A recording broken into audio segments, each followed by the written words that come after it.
Ladies and gentlemen, hey, hi, how you doing? Welcome back to the channel. Thank you so much for stopping by. It seems like we've got some pretty significant updates inbound here pretty shortly in Battlefield 6, as recently the devs have gone through, confirmed on a handful of cases, a bunch of updates, fixes, and other changes coming to the game. Just recently, we talked about some very high-level, high-profile issues, things like busted input on controller with dead zones and aim assist, various different bugs and glitches like the drone glitch, etc., all getting attention from the devs and direct confirmation from various dev accounts on Twitter saying that these fixes are coming up soon. But recently, Battlefield Bulletin also went through and detailed a new list of all of the known issues in Battlefield 6. So these are various issues that are going around across the game, whether it be directly impacting gameplay, your player, REDSEC, multiplayer, everything in between, that are now known and being looked into, being investigated, and will be fixed at some point here soon. Not necessarily every single fix that we're talking about here, or every single change that we're talking about here will be in maybe the very next update that could happen really any given day now,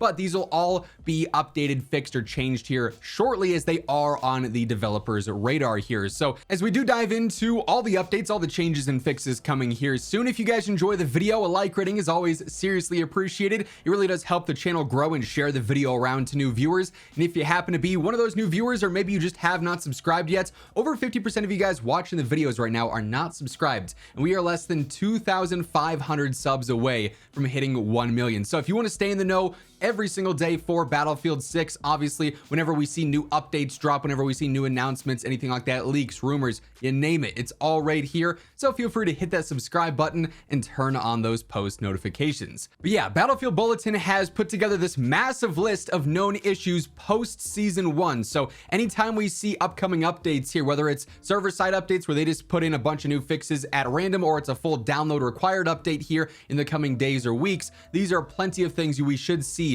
in the patch notes as fixed or updated here. So first up, with general game updates, after upgrading from the free-to-play version to the standard or phantom edition, you actually have to restart your game to get all of the single player and multiplayer content access. Just a little extra step that you have to go through there, but they are going to go through and eventually make it so you don't have to do that. Then also, if a player removes the Battlefield 6 marker from their installed DLC on Steam specifically, it's going to make you basically not able to play Battlefield 6. It's going to give you an account restricted message, then you have to reinstall it so you can actually play. So don't do that by any means, or you're not going to be able to access the game. So they are aware of that as well. A couple of player updates inbound with the party system. Accepting a multiplayer invite while in campaign doesn't actually take you to the lobby or to the server. It just doesn't work. It's like you're not accepting the invite. And then also, all weapon mastery badges appear grayed out in the loadout screen. You're still able to progress to them, but they are grayed out and there's a visual bug going on there. Also, for what it's worth, not mentioned here is the fact that they are aware of the invite system in general being kind of broken with the join a party system and everything. The devs did confirm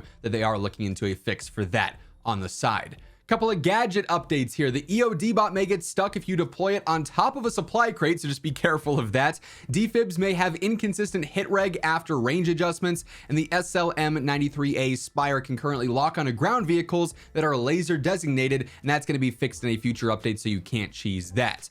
With weapon updates here, some weapons are missing the intended camera shake when aiming. Obviously a big thing for weapon behavior there, so some of them are a little bit easier to use than intended. The crosshair does not always scale when you play in 4K resolution. Some weapons can't reload if the reload input is pressed immediately after firing, so weird timing situation there that could cause you some issues. Weapon charm loops are missing on some guns, a little bit more of a smaller issue there, but one that they are still aware of. And then for certain scopes, the lens may actually visually detach from the scope during an ADS reload, so just another visual bug that they are looking into with that. We also have some vehicle updates here on the R84 V2 and the AIM-84 air-to-air missiles. Those have been temporarily disabled because there's issues with those interacting with jets and other aircrafts. They'll be re-enabled in an upcoming update though. With maps and modes, the combat area may sometimes fail to render on the minimap or the deploy screen while specifically playing escalation. On strike point, the halftime screen might not show you any info whatsoever. And then on Empire State Rush,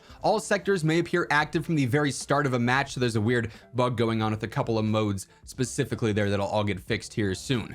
Couple of UI and HUD updates. Certain Battle Pass background cards or sticker rewards appear locked even after being equipped from the profile tab. It seems like there's a lot of issues going on with Battle Pass unlocks in general, people not getting their instant rewards, things like that. We should see several update passes coming to fix some of the Battle Pass glitches for what it's worth. The commands console cannot currently be accessed. There is a purchase failed error message when pressing the CTA button in inbox, front end bulletin, or takeover screens. The highly trained dog tag currently refers to it being an AI dog tag, but that's because it was renamed to bot dog tag, and that'll be unable to be equipped for the foreseeable future. This is actually one that's carried over from before as well. If you caught some of the previous update videos pre-season 1, you may see some repeat things that have not been fully updated here. With character updates, faction and class patches may be missing on some skins still. The Sunstroke skin uses the wrong camo pattern still. The Bramble skin has an incorrect texture. Player choice patches may override faction and class patches. Patches are not currently and correctly applied on Assault ROAR when using the Get Loud class assignment. The Copper Pulse skin currently has the same outfit as Evergreen, and the system override cosmetic is currently too saturated, and that'll be reduced in vibrancy in a later update as well. We also have several new settings updates that are going to be coming here, settings fixes. The graphic settings may default to low when using auto performance presets on some RTX 5080 cards at 4K or at 1080p, but not 1440. Kind of weird there. On PC, if you played on release day, your dead zone values may be defaulted too high at 22%, so definitely be sure you're checking that. On consoles, dynamic resolution scaling is not working as intended in performance mode. After joining a game session, the performance mode needs to be toggled off and then on for you to actually get that benefit. They will fix that in an update in the future. The team's aware that smooth motion being set in the NVIDIA app is actually causing the client to get stuck on a black screen or crash shortly after launching. So if you are getting some weird crash issues on PC, maybe double check that. Individuals may find that their Phantom Edition shows as standard on Steam. If you deselect all, then restart Steam and then reselect them, it should fix that while they actually get a permanent fix out for that. In Portal, you're unable to host experiences still if you contain special characters in your server description, and you're unable to scroll to the bottom row in the My Experiences tab at times as well. With progression updates here, player stats may incorrectly count progress from custom Portal game modes. They have been sort of going back and forth with some of these counting incorrectly, some of them intended to count. So Portal is going to see a ton of updates with this over time, I'd imagine. With different challenges here, resupply teammates with the supply pouch is not tracking correctly. The progress bar for repair vehicles doesn't update at times. Use vehicle supply crates doesn't progress even after completing the action. The weapon expert unit challenge is not tracking correctly either. It wants you to get a kill with each type of weapon in a match, but it's actually tracking long shot kills. Still, this has been bugged for a little bit now. Helicopters are incorrectly counted as ground vehicles in the land vehicle expert assignment. Then also helicopters are not counted properly in vehicle challenge 1 either. With VFX and video, shader stutter may occur in the intro video on PC. Small thing there, you'll get past it, but it could be stuttery. And then photosensitivity concerns may occur when rapidly switching from third person to first person while in a vehicle. We also have several specific REDSEC updates that are now on their radar. With gameplay updates here, you may get stuck in a top-down view of the map after redeploying, kind of an obnoxious bug there. If you're killed immediately after the mobile respawn completes, the player's teammates are not revived and the squad's actually eliminated. Players may retain a second chance after redeploy and not transition to the end of the round screen after their next elimination. Squad elims may not result in immediate mission failure. Rounds may not end even after all the enemies are eliminated. You just get stuck in an infinite firestorm there, I guess. Players may be unable to earn session points by surviving for a set amount of time. Earning a new field level trait may display the number for the previous level. Mission progression scoring event does not appear after completing a partial challenge. Scoring events for objective MCOM destroyed support may not award to squad members. Completing a reroll daily mission can revert it to the original version in the challenges tab, and players can experience some high latency and hit reg issues during the initiation. Not surprised here that REDSEC has quite a few known bugs considering it is the newest mode, and keep in mind this is still not every single issue, every single bug or problem in the game that the devs are aware of. This is just the ones that have been tracked so far via Battlefield Bulletin.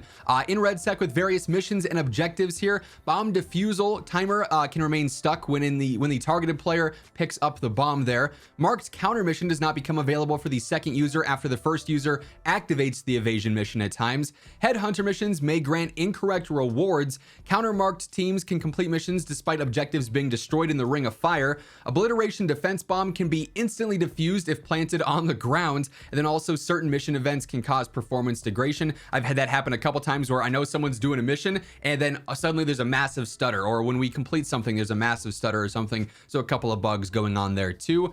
With map updates that are going to be coming here, the world may appear to despawn when spectating the winning team while the second place team disconnects. Multiple assets may pop up when using helicopters. Several visual flaws such as missing collision or floating assets appear in game. The signal hack antenna may remain floating after the crow's nest collapses. Schematics can attempt to despawn players already being despawned, causing a crash. Strike package area of effect visuals may be invisible when called in over water. Ring prediction may not be accurate with the actual ring closing in at times. The fastest path to zone line can remain visible and inaccurate after the smallest ring closes. The ring prediction line on the in-game map does not scale correctly with altitude. Intel caches sometimes spawn in locations rather than being randomized, they're in the same spot back to back. Loot dropped on an open chest can fall beneath it and become unobtainable in certain areas. With general loot and item updates here, deploying a gadget on any supply drop may cause the drop crate to actually break, so kind of invalidates everything there. Throwing a call-in smoke grenade on top of a supply drop can cause continuous smoke sound effects, which would be rather obnoxious.